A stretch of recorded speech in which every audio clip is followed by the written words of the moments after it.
Aitziber Eguzquiza de Tecnalia, Corporación Tecnológica, que viene hoy a presentarnos una buena práctica de herramientas de gestión. Vamos, ella no sé, va quizás a contar un poquito de varios proyectos, ¿no? Pero sí, sobre todo, nos va a hacer la presentación de herramientas de gestión para el patrimonio, ¿no? Y os cuento un poquito de Aitziber.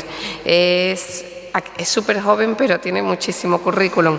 Es investigadora senior en Tecnalia, es doctora en procesos de toma de decisiones para la mejora de la sostenibilidad y habitabilidad de los edificios y centros históricos. Se graduó como arquitecta con un posgrado en restauración y rehabilitación de la arquitectura histórica y un máster en gestión y valoración urbana. Miembro de varios equipos coordinadores de proyectos europeos, EFESUS, que desde Violet te digo que lo hemos seguido desde el principio, Smart and City y FASUDIR, entre otros, y líder de varios paquetes de trabajo en los proyectos ENERPAD, co-creación de soluciones de eficiencia energética para centros históricos. Nature for Cities, nuevo modelo de gobernanza y financiación para planificación urbana a través de soluciones basadas en la naturaleza, y Ruritage, regeneración rural basada en el patrimonio. También es directora del proyecto que define los estándares de sostenibilidad del entorno construido en las Islas Galápagos. Bueno, yo es que estoy deseando escucharte. Gracias. Muchas gracias por esta invitación de estar aquí. Siempre es un placer venir a Sevilla, más especialmente, especialmente en un acto como este, y siempre estamos contentos de contar nuestra línea de investigación, que va muy ligada a lo que se ha estado contando estos últimos aquí, pero sobre todo vamos a subir un poco de escala. Nosotros nos estamos centrando en la eficiencia energética y edificios históricos, pero a través de la escala urbana. A mí siempre me gusta poner esta frase porque a mí me inspiró mucho cuando hace 10 años empezamos con este tema en Tecnalia, y sigue inspirándome mucho porque es de Albert Cucci, el profesor de la Universidad de Barcelona, y dice: pero ¿qué es el casco histórico? ¿Qué conservamos cuando salvaguardamos su estructura, sus edificios, sus espacios? ¿Cuál es el patrimonio que debemos conservar? Desde la sostenibilidad, el objeto de salvaguarda del patrimonio excede y atraviesa el concepto tradicional de conservación, lo amplía de escala, le da dinamismo y pone el acento en valores distintos que deben ser recuperados y salvaguardados. A mí me ha inspirado mucho porque salimos un poco de esa dicotomía que es falsa de patrimonio o energía. No es así, o sea, la energía y la sostenibilidad siempre ha sido parte del patrimonio y es parte de su valor, y yo creo que una vez que empiezas a entenderlo así, todo empieza a ser, yo diría que no fácil, pero por lo menos empieza a no ser una pelea. En la línea de investigación que hemos seguido tenemos más o menos 3 referentes que son ya un poco antiguos, pero creo que siguen vigentes. Uno es la Declaración de Ámsterdam, la conservación integrada. Tan importante como conservar los patrimonios es conservar la gente que trabaja, que vive en esas ciudades históricas, sobre todo si empezamos a tratar el patrimonio desde la escala urbana. Y eso se convierte en que la habitabilidad es un requisito para la conservación. Si no conseguimos que los edificios sean habitados, no se van a conservar. Si queremos que esos edificios sean habitados, tienen que ser confortables. Si queremos que sean confortables, tienen que ser eficientes energéticamente. La otra es la Carta de Leipzig, en la que la Unión Europea empieza a apostar, ¿no?, por la eficiencia energética en los edificios ya existentes, no solo en los nuevos. Y una tercera, que quizá ahora mismo no parece tan lógica en el... Perdona. Ay, sí, es un problema que tengo siempre, ya lo siento, hablo muy rápido, intentaré hablar despacio. Otro que parece que no es evidente, pero es la directiva INSPIRE. Nosotros, una vez que trabajamos a nivel de escala, hay muchos datos. A nivel de edificio también, pero a nivel de escala empieza a ser muy importante que los datos que tengamos estén armonizados, sean interoperables y que nuestras estructuras de datos sean, cumplan los estándares. Por tanto, la directiva INSPIRE también ha sido otro de los referentes dentro de nuestra línea de investigación. Los centros históricos tienen muchas características que son sostenibles ya de por sí. Usos mixtos, alta densidad, walkability, no sé cómo se puede andar por todo el centro histórico normalmente de forma fácil, una densidad grande de conexiones, comunidades heterogéneas, espacios públicos, un respeto por las condiciones existentes y la relación entre el espacio y la gente. Pero sobre todo una cosa que hace muy sostenible el centro histórico es su adaptabilidad. Si algo podemos decir de los centros históricos es que han aguantado hasta nuestros días. Y si lo han hecho ha sido porque han sabido adaptarse a las condicionantes que cada época les imponía. Por tanto, con otra profesora de la Universidad de Barcelona diría la arquitectura tradicional es bioclimática por necesidad. Y si ahora pensamos que la energía es cara, si pensamos lo que costaba llevar energía, ¿no?, a las edificaciones antiguas, entonces igual empezamos a cambiar de perspectiva. Podemos decir que los centros históricos o los distritos históricos tienen la sostenibilidad en su código genético. Por tanto, tal como lo hemos entendido nosotros, esta recualificación energética y funcional de los centros históricos es parte de de su evolución. Y por tanto, nuestro papel, vuestro, de todos los que estamos un poco interesados aquí, es planear cómo van a ser los siguientes pasos en esa evolución. Cómo vamos a hacer que los centros históricos, los edificios históricos sigan adaptándose a los tiempos modernos para que puedan seguir siendo habitados y por tanto puedan seguir siendo conservados. Y también es importante porque cuantitativamente hablando, pues hay unos cuantos edificios históricos. Hoy hemos tenido una discusión muy interesante con Mario y Daniel. Son edificios históricos, son edificios tradicionales, son edificios vernáculos. A mí me gusta también llamarles, cuando hablamos de energía, edificios preindustriales. Quizá edificios que por sí no están catalogados, pero tienen su valor y también tienen sus características energéticas por ser de la época que fueron. Si miramos en Europa, depende de las zonas, pero entre un 35 y un 42% son antes de 1960. Muchos de ellos son urbanos y muchísimos de ellos son residenciales. Por tanto, el foco de nuestra investigación ha estado en esos centros históricos mayoritariamente funcionales, con edificios quizá no catalogados, pero sí tradicionales, de la arquitectura vernácula, preindustriales, lo que prefieran, y que no necesariamente son protegidos. Y por esta razón, hay una diferencia de características térmicas en la construcción. Una vez que podemos enchufar algo y calentarnos, ya los edificios empiezan a cambiar. Una vez que la energía está más barata, que podemos calentarnos y no necesitamos el edificio para que acondicione nuestro clima, la construcción empieza a cambiar y empezamos a ser menos sostenibles. Depende de las zonas europeas, pero ese cambio se ha hecho en Europa alrededor de los años 30 y 50 y las características son muy diferentes. A mí este dibujo me gusta mucho, es del English Heritage, porque es bastante famoso, ¿no? Hace esa diferencia entre los edificios modernos y edificios más antiguos. Al final es la diferencia en un sistema más abierto o un sistema más cerrado, como podría ser un passive house. Utilizamos materiales con mayor inercia térmica, sobre todo los materiales y las es que leerlo en inglés y luego pensar, las fachadas son mucho más heterogéneas, eso crea problemas de caracterización, problemas de estandarización también, problemas de buscar programas informáticos que nos dan resultados. Elementos únicos que hay que proteger, galerías, chimeneas, ventanas, ¿no? Eso son parte de la edificación tradicional, tienen una función bioclimática y deberíamos también estudiarlos y protegerlos. La energía embebida que ya está en esos materiales, el punto de vista que se hablaba también, creo que esta mañana, ¿no?, del ciclo de vida, de materiales mucho más sostenibles de los que se utilizan actualmente, materiales locales y sobre todo, cualquiera que trabaje en esto sabe, el comportamiento higrotérmico, que eso va a ser base el estudiarlo bien para que si queremos actualizar estos edificios luego no tengamos problemas patológicos. Cuando empezamos estudiando esto, queríamos hacer una metodología que nos pusiese, o un marco metodológico que nos pudiese ayudar empezar a estudiar la eficiencia energética desde el punto de vista urbano. Vimos que había toda una parte de metodologías ya hechas, generales, o casos muy concretos. Nosotros hemos trabajado mucho con Santiago de Compostela, que fue uno de los casos de estudio del EFESUS, pero también Edimburgo, también Londres. Hay muchos casos que han puesto. Pero veíamos que no eran muy replicables estas metodologías.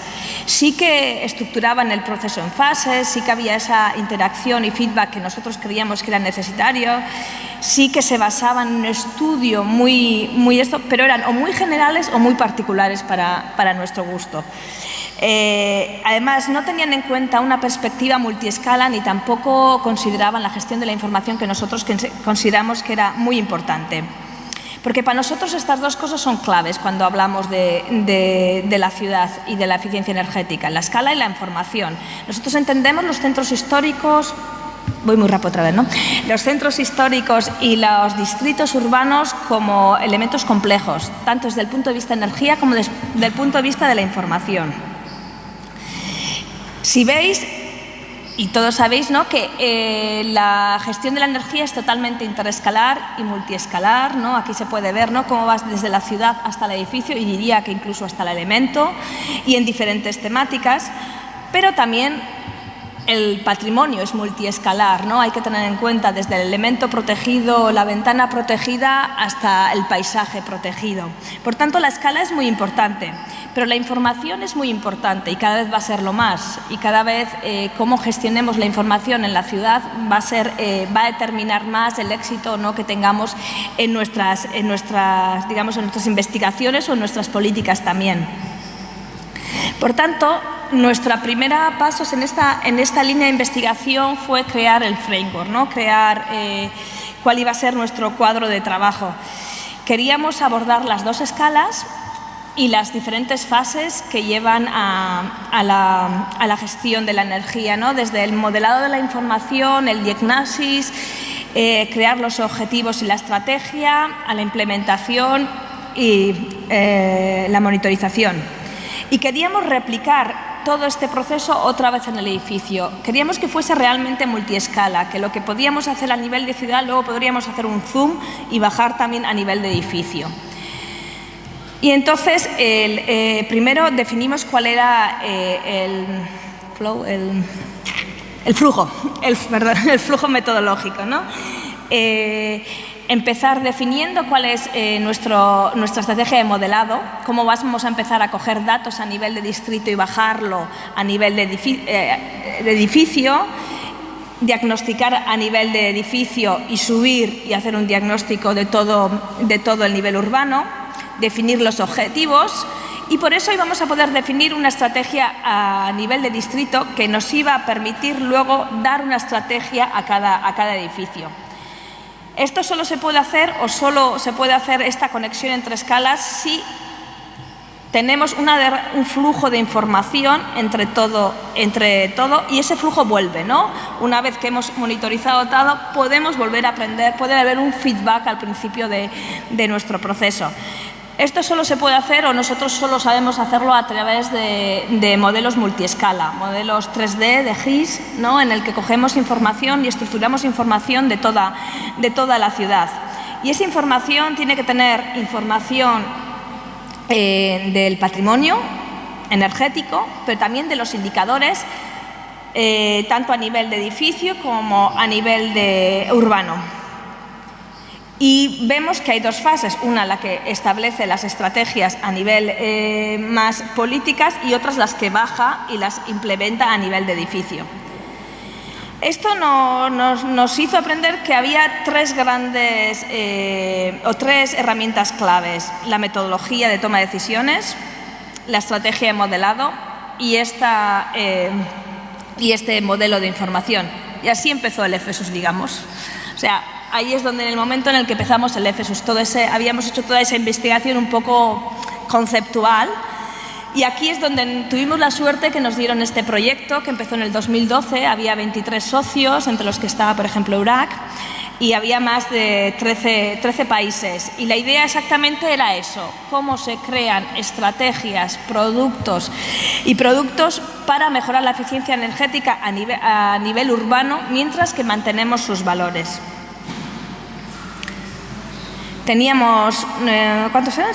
9 casos de estudio. El español era Santiago de Compostela.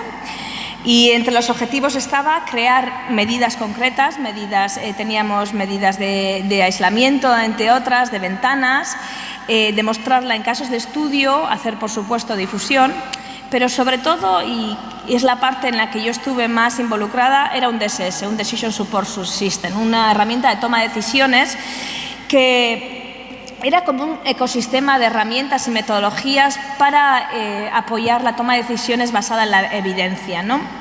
Y que implementaría el framework, ¿no? que hemos explicado antes. Se iba a basar en la gestión de la información, sobre todo, diferentes niveles de toma de decisiones, porque queríamos que fuese útil para diferentes ciudades con diferentes escenarios de información, un modelo multiescala, 3D, como os he dicho, y este framework holístico. Por tanto, si ya el framework que os he explicado antes, teníamos el EFESUS, el sistema experto, tendría el modelo, que lo implementamos, teníamos una herramienta para modelar la información a nivel de distrito, que le llamamos el Categorization Tool, y la metodología que se convirtió en un sistema experto, que ahora os explicaré. El modelo era un modelo multiescala, que nuestra idea era que tenía que ser un único modelo para toda la gestión de la información desde el territorio. Bueno, el territorio no llegaba, la verdad, eso hubiese sido un GIS 2D, desde la ciudad hasta el componente, para toda la información que necesitábamos, georreferenciada, y tenía que ser 3D. Y debía poder conectarse con los sistemas o las estructuras de información ya existentes como GIS y BIM. Para eso elegimos el estándar CityGML, no sé si lo conocéis, pero bueno, es el que mejor cumple estas características en cuanto a niveles de detalle, geometría, semántica, georreferenciado. Lo bueno que tiene el modelo CityGML es que tú puedes ampliar, puedes hacer extensiones si quieres semánticamente meter nuevos temas, digamos, que el modelo en sí no los tiene. Y eso es lo que hicimos en esto. Hicimos 4 nuevas extensiones. Una era para toda la información del patrimonio que queríamos meter. Cuál era la compatibilidad de los materiales, cuál era la compatibilidad con los valores patrimoniales, cuáles eran las restricciones legislativas. Bueno, en total ordenamos 107 atributos. Y luego la parte energética. ¿Cuáles eran los datos que necesitábamos para hacer las simulaciones energéticas? ¿Cuáles los que necesitamos para la categorización? En total eran 64. Y luego pusimos otra que era sobre los 4 indicadores que tenían las categorías de condiciones condiciones interiores, energía embebida, energía operacional y datos económicos. En total 59 atributos. Y con eso conseguimos montamos los modelos, usando solo bases de datos públicas existentes.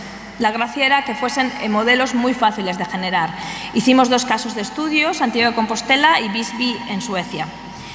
Y el siguiente paso era ver qué hacíamos con la información. Cualquiera que haya trabajado en ciudad, si hay mucha información ya a nivel de edificio, cualquiera que haya trabajado en ciudad se da cuenta que el gran problema es cómo conseguimos la información.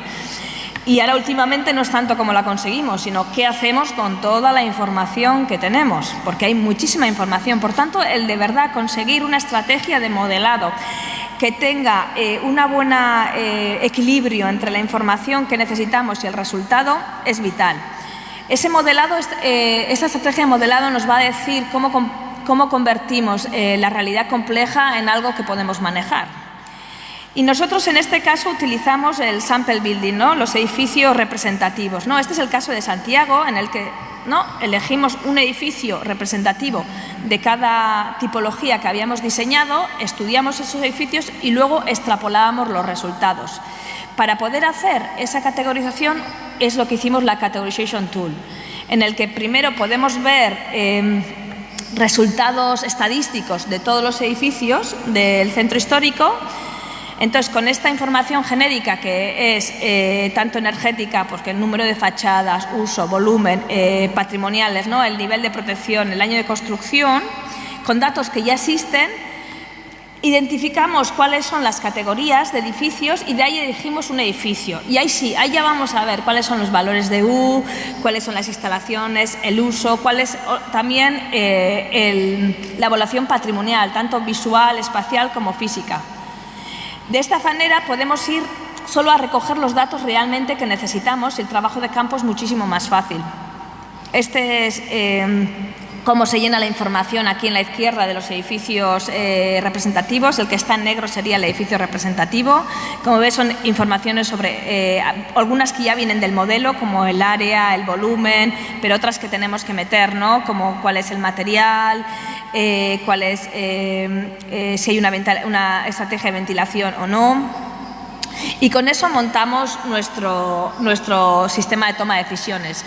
Como os dije al principio, queríamos que fuese muy flexible, por tanto pusimos varios niveles. Pusimos 3 niveles. 1.0, que realmente es solo la información que ya existe. Otro que le llamamos Transferable Models, que era sin tener ningún modelo, puedes obtener información respondiendo a ciertas preguntas. Esta otra que os he enseñado, que es quizá el que más desarrollamos, que es hacerlo a través de edificios representativos cuando no tienes información semántica de todo el centro histórico, y otro nivel en el que cuando ya tienes toda la información semántica de todo el centro histórico. Entonces también las escalas eran diferentes, ¿no? Las primeras 2 son a nivel de distrito, el nivel 2 sería más a nivel de grupos de edificios y ya el último podemos ir a edificios concretos. Y todo es sobre la información y cómo la vamos a procesar y qué vamos a hacer con esa información. En teoría tampoco es tan complicado, son los datos sobre el centro histórico y los datos sobre las soluciones y cómo, ¿no?, cruzas toda esa información.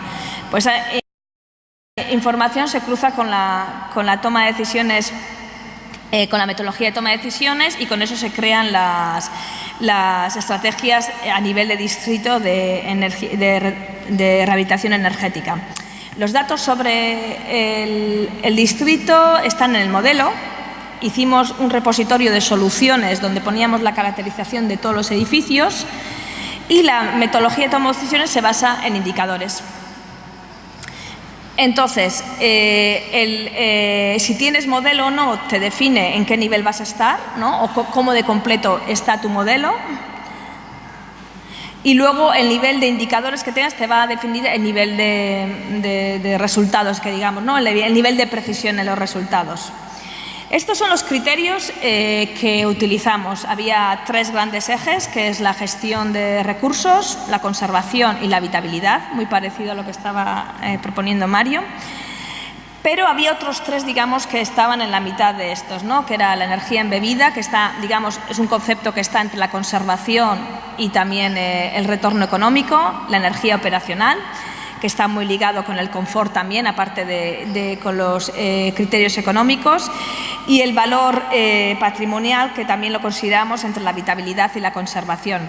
2 de ellos, la compatibilidad de los materiales y el valor patrimonial, los consideramos como restricciones a nuestra toma de decisiones. Esos nos filtraban las soluciones. Si no cumplen, no pueden si la solución no cumplía con uno de estos 2 criterios, ni se calculaba, no entraba dentro. Y los demás sí que entraban dentro de la toma de decisiones multicriterio. Y una cosa muy interesante que nos dejaba hacer este modelo era calcular el impacto localmente. Como teníamos a nivel de elemento, podíamos definir el valor patrimonial no solo del edificio, sino también de cada elemento. Cuál era el del tejado, el de la cubierta, el de la ventana, el de las paredes. Y por tanto podíamos cruzar solo con las soluciones que impactaban en ese elemento y cuál era el grado de impacto de eso. Y eso es lo que nos daba exactamente si esa solución era no aceptable, era aceptable era posiblemente aceptable o era probable que no fuese aceptable, que eran los diferentes grados que teníamos. Entonces íbamos a elemento a elemento. En vez de decir es un elemento catalogado, por tanto no se puede hacer nada, decíamos, no, espera, a ver, ¿qué tiene catalogado? ¿Qué tiene especial? ¿Qué solución quiero poner ahí? Indicadores, los que he dicho, ¿no? La habitabilidad y el confort interior, el ahorro energético y la viabilidad económica. Y estos son los diferentes indicadores que calculamos dentro. Pero claro, no era fácil calcular todo de ellos, porque había un nivel de complejidad cada vez mayor. Por lo que hicimos fue que a mayor nivel de datos que tuvieses o nivel de precisión que quisieses, ibas calculando más indicadores. O sea, había unos mínimos con los que se hacían unos primeros cálculos, pero luego existía la posibilidad de ir ampliando según tuvieses más datos o más necesidad. Y todo esto lo hicimos en un sistema experto que calculaba la demanda energética, las emisiones de carbono y valoraba el valor patrimonial. También hacía una evaluación de viabilidad sobre posibles sistemas urbanos, como podía ser un district heating. Te daba una lista de posibles soluciones y te las clasificaba según su aplicabilidad, y luego te las priorizaba según tus criterios, si querías más ir hacia el criterio económico, si querías ir hacia el criterio de confort, pero sí siempre las listas que pasaban, digamos, había pasado el filtro del valor patrimonial y la compatibilidad de materiales. Esto es cómo se entra en la herramienta, ¿no? Podías entrar por el mapa geográfico o poner, ¿no? Cuál era tu ciudad, y este es el primer nivel. Te iban haciendo preguntas, ¿no? Sobre donde tenías que responder, y según ese era el nivel de toma de decisiones 1. Ahí te daban posibles soluciones, muy genéricas, por supuesto. Pero en la segunda ya empezamos a utilizar la herramienta de categorización. Estaba linkado los dos, entonces te traías los edificios representativos, y aquí ya sí, aquí tenías datos sobre, o sea, diagnósticos tanto a nivel de edificio como de distrito, esa viabilidad de sistemas urbanos, evaluación de los valores patrimoniales, aplicabilidad de las soluciones, un ranking de soluciones también, y luego te generaba posibles paquetes de soluciones y te decía cuál iba a ser el impacto en el distrito. Sí, creo que es ya como conclusiones, bueno, creemos que tener una metodología, ¿no?, desde el principio flexible nos ha ayudado a generar todo este conocimiento. O sea, sin empezar, digamos, con ordenar nuestras ideas o tener un framework claro, a veces es difícil luego generar herramientas que tengan sentido. Y creemos que el haber tenido este modelo multiescala nos ha dado una posibilidad de superar algunas de las limitaciones de la escala urbana, sobre todo de entornos históricos, ¿no? Sobre todo porque se puede potenciar, ¿no?, soluciones, digamos, más hechas a medida para cada zona urbana. Que la gestión de la información es clave porque te permite tener una consistencia entre todas las fases y todas las escalas, que es necesario una evaluación del impacto riguroso que tiene en cuenta también dónde se da ese impacto, no solo hacerlo genérico. Y bueno, creemos que la herramienta, tanto la herramienta como el framework, ¿no?, todavía da soluciones de una forma relativamente, digamos, no costosas. Se puede implementar en un escenario de nivel de información medio. Hay un equilibrio muy bueno entre la información que necesitas y los resultados que da. Y todo esto. Gracias.